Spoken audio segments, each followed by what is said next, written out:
കൊലുസു കെട്ടിയ സുവർണ സുന്ദരി ചിഞ്ചിലം ചിഞ്ചിലമോടെ മധുര നൊമ്പരമുതിരും പാട്ടിൻ നിശല് കൊണ്ടുവാ.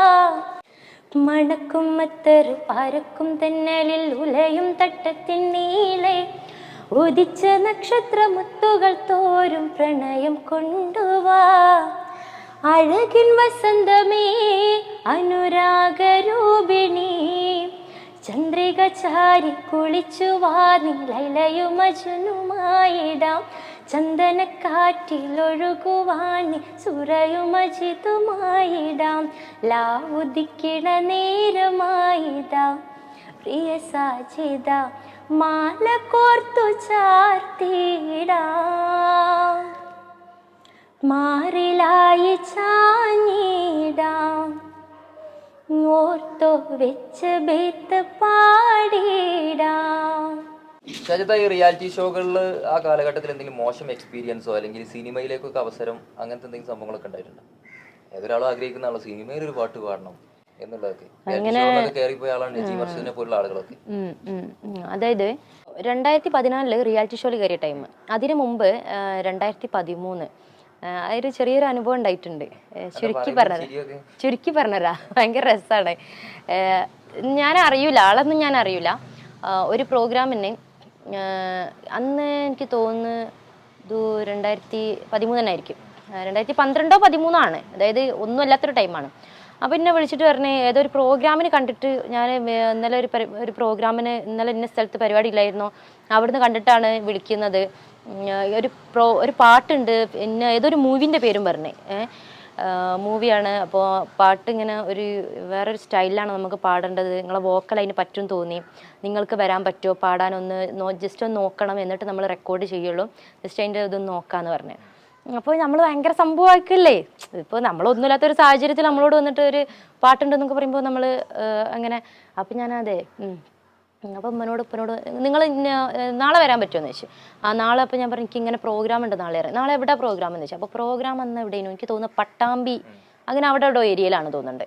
അപ്പോൾ എന്നോട് പറഞ്ഞു അങ്ങനെയാണെങ്കിൽ നിങ്ങൾ പിന്നെ പട്ടാമ്പി ആ വഴിക്ക് പോണ ഏതൊരു പ്ലേസാണ്, എനിക്ക് സ്ഥലമൊന്നും അങ്ങനെ ഓർമ്മയില്ല, ഉപ്പയും അമ്മയും കൂടിയാണല്ലോ അന്ന് കൂടെ വരും, ഉമ്മയും ഉപ്പ ആരോ ഒരാളുണ്ടാവും. അപ്പോൾ പിന്നെ അവിടെ പ്രോഗ്രാമിന് ഇവിടെ വന്നിട്ട് പോവാന്ന് പറഞ്ഞു.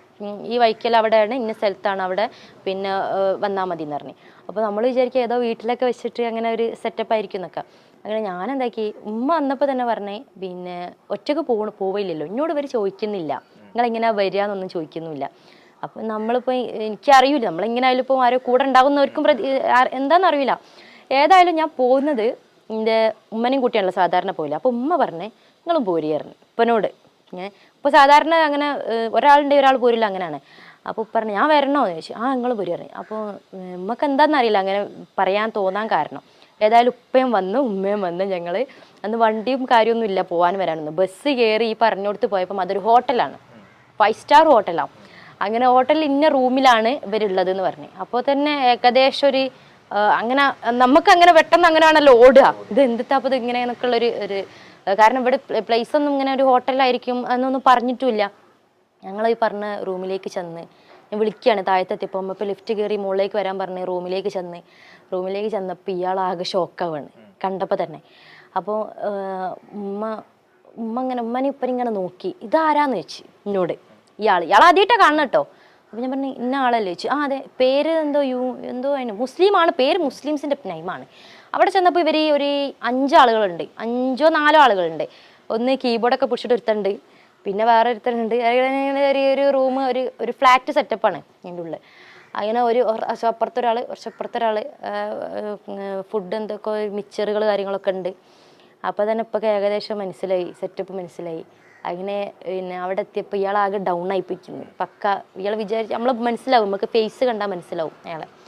അപ്പോൾ ഇയാൾ ചോദിക്കുകയാണ് നിങ്ങൾ എപ്പോൾ പോകുന്ന, നീ ഒറ്റക്കല്ലേ പോരാറ് എന്നോട്.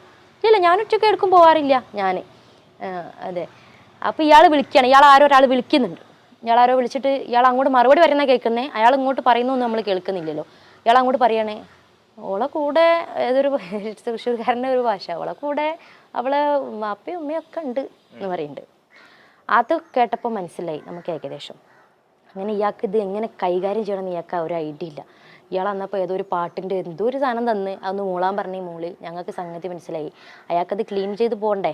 അയാൾ ക്ലീൻ ചെയ്ത് എന്നാൽ ശരി കേട്ടോ നമുക്ക് വിളിക്കാട്ടോ എന്ന് പറഞ്ഞാൽ നമ്മൾ പറഞ്ഞേച്ച്. ഞങ്ങൾക്ക് സംഗതി മനസ്സിലായി. പിന്നെ അയാൾ കോൾ ചെയ്യാണ്, ഫോൺ വിളിക്കുകയാണ്.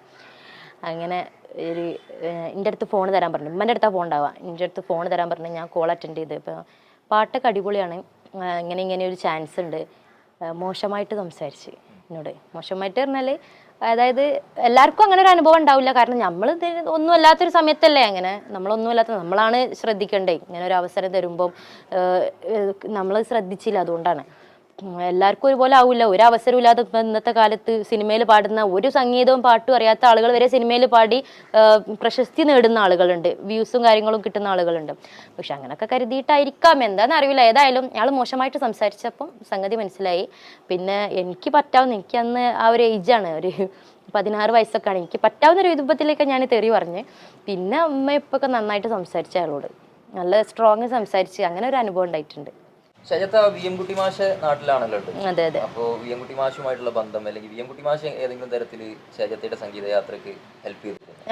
ഹെൽപ്പ് എന്ന് വെച്ചാൽ മാഷ് ട്രൂപ്പിൽ ഫസ്റ്റ് ടൈം പാടുന്നത് ഞാനല്ല, എൻ്റെ ഇത്തയാണ്, ഷബ്ന എന്ന് പറയും. അപ്പോൾ ഓളന്ന് അവളെ ഉയർത്തിയതും അവളെ ഗുരുനാഥനൊക്കെ മാഷ് തന്നെ. പിന്നെ ഗുരുനാഥനും മാഷല്ല എന്നല്ല, അന്ന് എനിക്ക് നന്നായിട്ട് പാടാനൊന്നും അറിയൂല. അപ്പോൾ ഞാൻ ഇന്ന വി എം കുട്ടി മാഷ് പറഞ്ഞോണം, അന്ന് ഒപ്പനൻ്റെ ടീമുണ്ട്. ഒപ്പനൻ്റെ ടീമിൽ മാഷ് പറഞ്ഞു പിന്നെ ഇവള് നമുക്കിങ്ങനെ നോക്കിയെടുക്കാം, നമുക്ക് സ്റ്റേജിലൊക്കെ കൊണ്ടുപോകാം, കോറസ്